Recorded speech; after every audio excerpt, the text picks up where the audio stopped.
Hey there, future educators. Welcome to this explainer. I am absolutely thrilled to have you here today. If you're gearing up for the PGT Art 2026 exam, well, you're in the exact right place. We are going to take an absolute mountain of information and transform it into your ultimate high-yield visual study guide. We'll be using these slides to break down all those intimidating complexities of art history, techniques, and pedagogy into a really clear, focused roadmap. Think of this explainer as your secret weapon. It's a structured journey designed to literally lock these crucial concepts right into your memory. So let's get started. Here's our game plan. We've got 5 key sections today. 1. Indian painting and architecture. 2. Western art and major movements. 3. Art principles and colors. 4. Indian modern art. And finally, 5. Art techniques and pedagogy. All right, Section 1, Indian painting and architecture, heritage and foundations. Let's start right here, grounding ourselves in India's incredibly rich cultural heritage. Now, you're definitely going to want to mentally star this one because the exam loves to test this clear contrast between the two major sculpture styles from the Kushan period. Over on the left, we've got Gandhara art, which popped up around the Pakistan and Afghanistan regions. Notice the Hellenistic or Greek influence? The Buddha figures often look a lot like the Greek god Apollo. They used this really distinct blue-gray stone and carved very realistic, heavy draped clothing. Now contrast that with Mathura art on the right, from Uttar Pradesh. This is a purely Indian tradition. They used brilliant red sandstone, and the clothing here is depicted as almost completely transparent, showing the body's structure underneath. Make sure you memorize this visual difference. Let's shift gears to architecture. Temple architecture is basically a tale of North versus South. The Nagara style of the North, think of the famous Khajuraho temples, features a curvilinear, towering shikara, built sitting on a square base. Contrast that with the Dravida style of the South, like the Meenakshi temple. Down there, the central tower, or Vimana, is a straight pyramid, and the whole temple complex features these massive, multi-story, incredibly ornate entrance towers called gopurams. Being able to instantly recognize these structural silhouettes is absolutely key for your test. Moving on to traditional folk painting, which just brilliantly illustrates the regional diversity of India. Let's look at 3 essential ones. First up, Madhubani, from Bihar. This style traditionally leaves zero empty space, relying on intricate lines and natural colors made right from flowers and leaves. Next is Warli from Maharashtra. This is a geometric tribal art form that strictly uses shapes like triangles and circles. It's painted in stark white over a red-brown mud background to show everyday life. And finally, Pattachitra from Odisha and Bengal. Patta literally means cloth, so this is painted directly on a cloth canvas, heavily featuring Lord Jagannath and, again, natural colors. It's amazing how the materials perfectly reflect their local environments, right? Okay, moving on to Section 2, Western art and major movements, a timeline of rebellion. We're crossing the globe to decode the evolution of global art. Honestly, understanding this timeline is going to be your best friend. Think of it as a massive chain reaction, where each movement rebelled against the one before it. It all kicks off in the 14th century with the Renaissance, a big return to humanism and super strict perspective. Jump to the 19th century, and the Impressionists rebelled against that perfection. They took their canvases right outside to rapidly capture fleeting light and color. By 1907, Cubism came along and just shattered the image entirely. Then, in 1924, Surrealism basically decided reality was boring and started painting dreams and the subconscious. And finally, in the 1940s in New York, abstract expressionism abandoned recognizable subjects altogether. It became purely about raw emotion and the physical act of throwing paint, like Jackson Pollock. So, the crucial takeaway here is understanding how these movements broke the rules. Let's zoom in on Cubism for a second, pioneered by Pablo Picasso and Georges Braque over in Paris. They completely threw out the traditional perspective that artists had used since the Renaissance.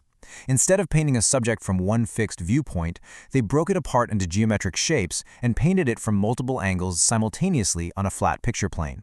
They essentially forced the viewer to look at reality in a completely fractured analytical way. It was a real game changer.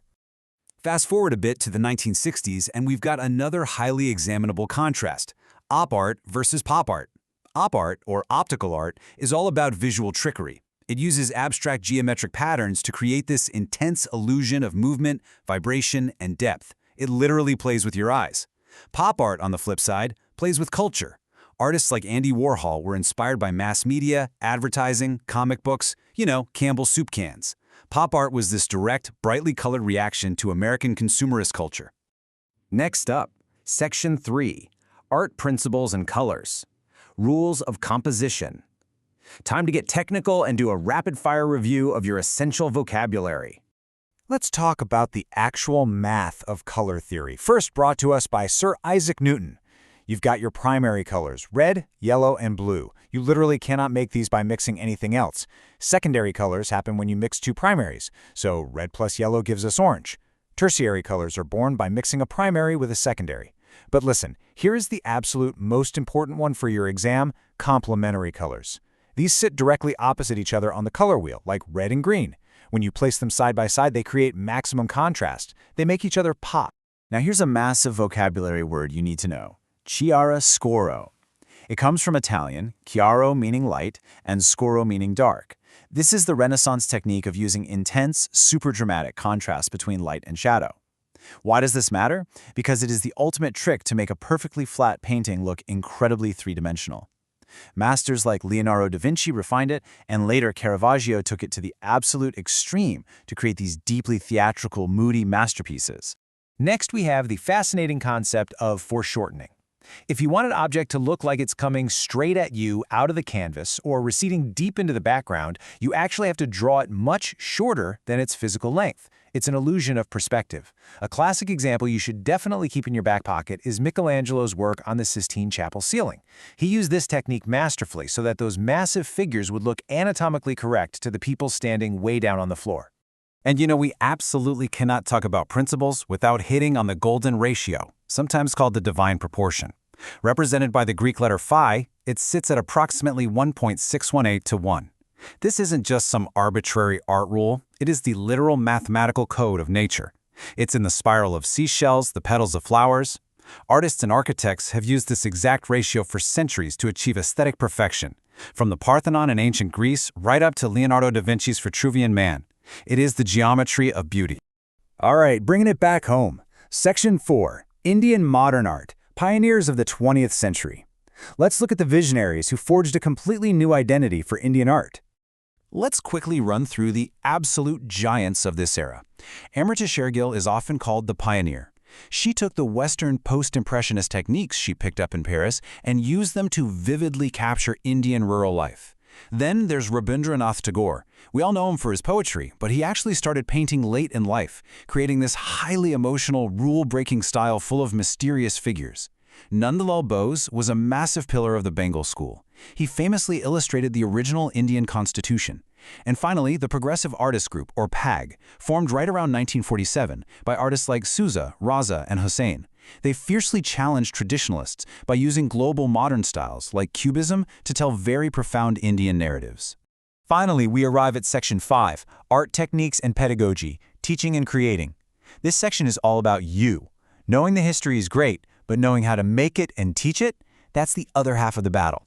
You've got to know your studio techniques cold for this exam. For printmaking, just remember the progression. Woodcut is carving into wood. Etching uses acid on metal plates. Lithography relies entirely on the fact that oil and water don't mix, and screen printing is pushing ink through a mesh screen. For sculpting, keep your categories straight. Carving stone or wood is a subtractive process. You're taking material away. Modeling clay is an additive process. You build it up. And casting involves creating a mold and pouring in liquid metal, famously using that ancient Indian lost wax or sear Purdue technique. Now shifting gears to child psychology, which is a huge chunk of your pedagogy syllabus. You need to memorize Victor Lowenfeld's stages of child art. It's essentially a developmental roadmap. Step 1 is the scribbling stage for toddlers. Step 2 is the pre-schematic stage where those early basic shapes start to form. Step 3 is the schematic stage where kids develop clear, repeated visual symbols for objects. And Step 4 is the gang age, right around 9 to 11 years old, where kids become way more self-aware and peer-oriented in how they draw. Knowing these stages tells you exactly what you should expect from your students at any given age.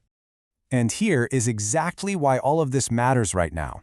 The National Education Policy, or NEP 2020, completely elevates art education. Art is no longer just some side elective to fill time. It is mandated as an integral core subject. The policy pushes for joyful learning by integrating art directly with subjects like math and science. It also specifically mandates bringing local, folk, and tribal traditions, the ones we just covered, into the classroom. You aren't just teaching a hobby. You are delivering foundational, core education. So what's the big takeaway from this explainer? It's not just a list of facts to memorize for a test. you're stepping into a vital, transformative role. You're going to hold the history of Indian temples, the massive revolutions of Western modernism, and the developmental psychology of a child all in your hands. This exam, it's just the gateway. The real question I want to leave you with today is this. Once you crush the PGT 2026 exam, will you be able to make art not just a subject, but an actual art of living in your future classroom? Thank you so much for joining me on this explainer. Study hard and best of luck.